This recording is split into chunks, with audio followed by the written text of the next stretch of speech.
എലന്തൂരിലെ ഭഗവത് സിംഗ് എന്ന് പറഞ്ഞ അവിടുത്തെ CPM-ൻ്റെ ഒരു പ്രാദേശിക നേതാവും ആക്റ്റീവ് വർക്കറുമാണ്. ഈ രണ്ട് സ്ത്രീകളെയും അവിടെ നരബലി നടത്താൻ കൊണ്ടുവന്നു. പുസ്തകങ്ങളുണ്ടാവും, അവിടെ ഒരു ചുറ്റികയുണ്ടാവും, അവിടെ വെട്ടുകത്തി ഉണ്ടാവും. ഇതൊക്കെ മന്ത്രവാദത്തിൻ്റെ ഒപ്പം തന്നെ കാണുന്ന ആയുധങ്ങളാണ്. കൊന്ന് വീടിനോട് ചേർന്ന് കുഴിയെടുത്ത് ഒന്നിനു മുകളിൽ ഒന്നായി 4 മൃതദേഹങ്ങൾ അടുക്കി വെച്ചത് നമ്മൾ കണ്ടു. പിതാവിനെ തന്നെ മകൻ വിഷ്ണുവും ഈ നിതീഷ് എന്ന് പറഞ്ഞ മന്ത്രവാദിയും ചേർന്ന് കൊന്ന് അവിടെ കുഴിച്ചിട്ടിരിക്കുന്നു. നല്ല വിദ്യാഭ്യാസമുള്ള കേരളീയ ജനത മന്ത്രവാദത്തിലും അതുപോലെ തന്നെ ദുർമന്ത്രവാദത്തിലും കൂടോത്രത്തിലും ഒക്കെ വിശ്വസിക്കുന്നവരാണ്.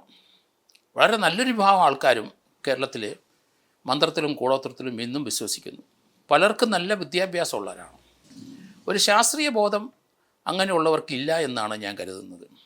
നമുക്ക് കേരളത്തിൽ അടുത്ത കാലത്തുണ്ടായ പല സംഭവങ്ങളും ഈ മലയാളികൾ, ഇത്ര വിദ്യാഭ്യാസമുള്ള മലയാളികൾ, ഇന്ത്യയിൽ ഏറ്റവും വിദ്യാഭ്യാസം കൂടുതലുള്ള മലയാളികൾക്കാണ്. 100% വിദ്യാഭ്യാസം നമുക്കുണ്ട്.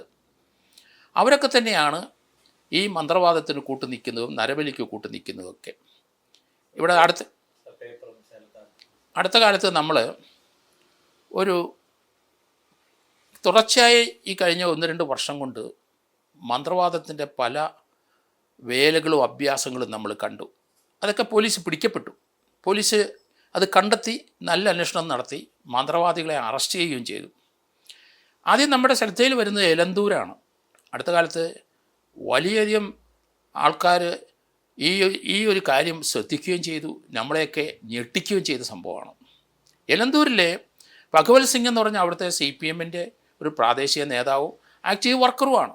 അയാളും ഭാര്യയും വർഷങ്ങളായി സ്വന്തം വീട്ടിലും പരിസരത്തും ഒക്കെ പല രീതിയിലുള്ള കൃഷികൾ ചെയ്യുന്നുണ്ടായിരുന്നു.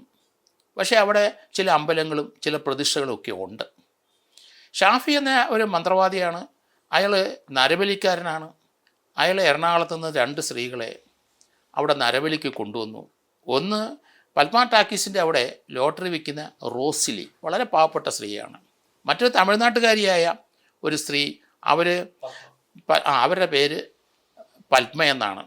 അതേസമയത്ത് ഈ 2 സ്ത്രീകളെയും അവിടെ നരബലി നടത്താൻ കൊണ്ടുവന്നു. അവിടെ നരബലി നടത്തിയ ചരിത്രം കേരളത്തിലുള്ളവർക്കെല്ലാം അറിയാം. അവരെ ചില കഷ്ണമാക്കി അവരെ ഫ്രിഡ്ജിനകത്ത് മനുഷ്യമാംസം വെച്ചു അവർ ഭക്ഷിച്ചു എന്നുവരെയൊക്കെ നമ്മൾ കേട്ടു. അവരെ 3 പേരെ അറസ്റ്റ് ചെയ്തു.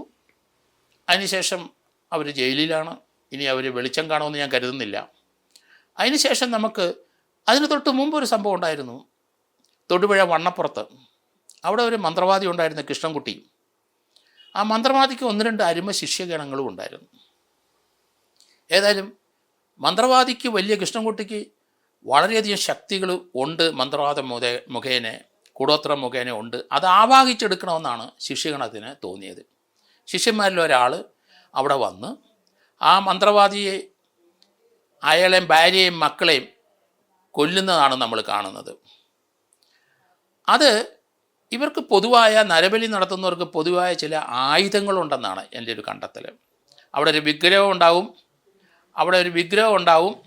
അതോടൊപ്പം അവർ ചില പുസ്തകങ്ങളുണ്ടാവും, അവിടെ ഒരു ചുറ്റികയുണ്ടാവും, അവിടെ വെട്ടുകത്തി ഉണ്ടാവും.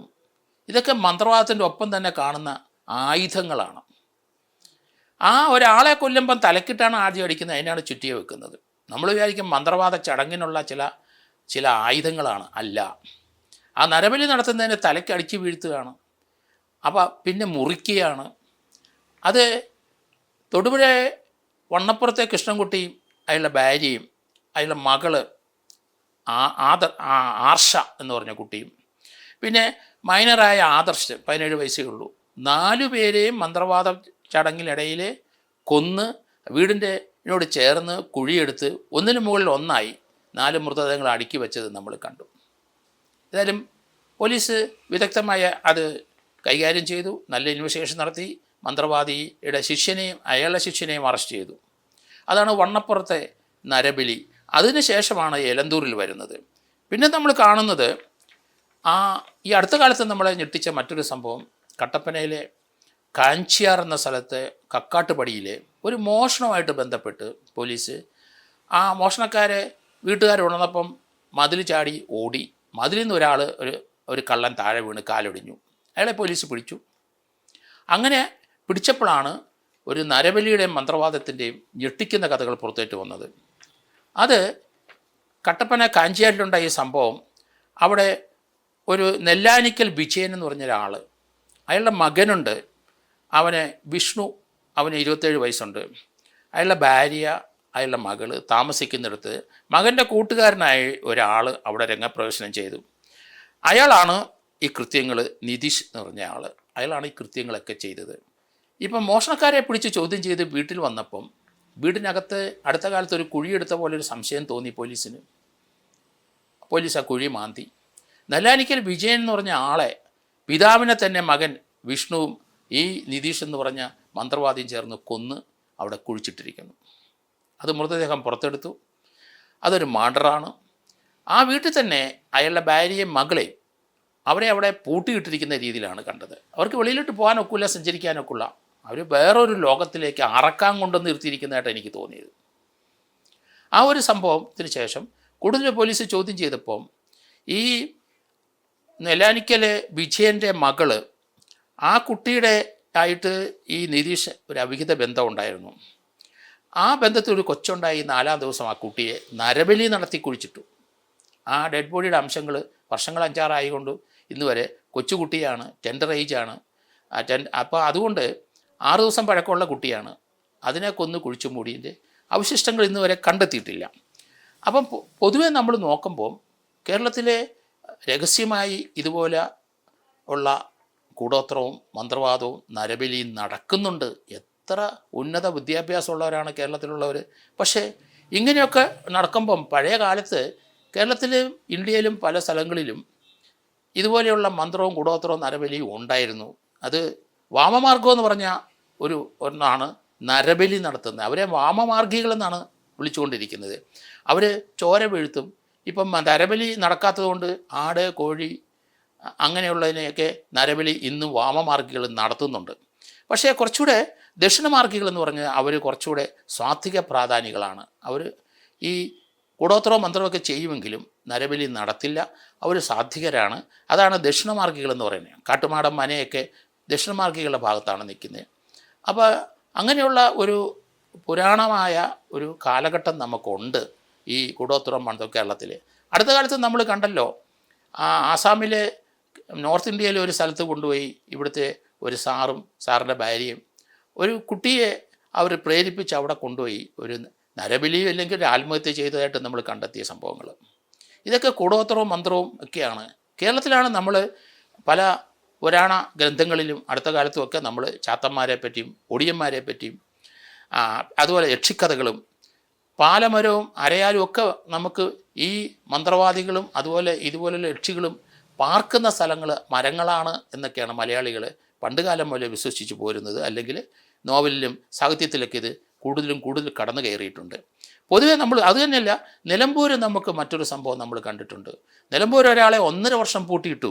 അല്ല ഷാബാ ഷെറീഫ് എന്ന് പറയുന്ന മൈസൂറുകാരൻ, പഴയ ഒരു ആയുർവേദ ചികിത്സകാരനാണ്. അയാൾക്ക് ഒത്തിരി സിദ്ധികളുണ്ടെന്ന് പറഞ്ഞാൽ അയാളെ കൊണ്ടുവന്ന് അവർ വയനാട് കൊണ്ടുവന്നിട്ട് അവിടെ ഈ അഷ്റഫ് എന്ന് പറഞ്ഞ ആൾ ഇയാളെ തട്ടിക്കൊണ്ടുവന്ന വീട്ടിൽ 1.25 വർഷം പൂട്ടിയിട്ട് അയാളുടെ സിദ്ധിയൊന്നും കിട്ടാതെ വന്ന് അയാളെ പീഡിപ്പിച്ച് അയാൾ കൊല്ലപ്പെട്ടു.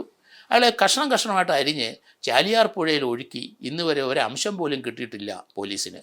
അതാണ് ആ ഒരു മന്ത്രവാദത്തിൻ്റെ പരിണത ഫലം നമ്മൾ കണ്ടെത്തിയത്. ധാരാളം കേസുകൾ, കൊല്ലത്തൊരു കേസിനകത്ത് നമുക്കറിയാം, ഒരാളുടെ ഭാര്യയെ പട്ടിണിക്കിട്ട് കൊന്നു. അതൊരു മന്ത്രവാദത്തിൻ്റെ ഭാഗമായിരുന്നു. ആ കുട്ടി മരിക്കുമ്പം അതിനെ പോസ്റ്റ്മോർട്ടം ചെയ്തപ്പം അതിനെ വെയിറ്റ് എടുത്തപ്പം 20 കിലോയെ ഭാരമുള്ളൂ. അതിലെ ഭാര്യയാണ്.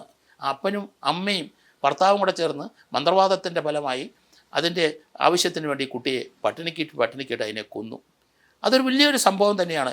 ധാരാളം സംഭവങ്ങൾ നമ്മൾ അറിയാതെ കേരളത്തിൽ പോകുന്നുണ്ട്. ധാരാളം സംഭവങ്ങൾ റിപ്പോർട്ട് ചെയ്യുന്നുണ്ട്. ഇതൊക്കെ നമ്മളെ കേരളത്തിലെ ജനങ്ങളെ ഞെട്ടിക്കുന്ന കാര്യങ്ങളാണ്.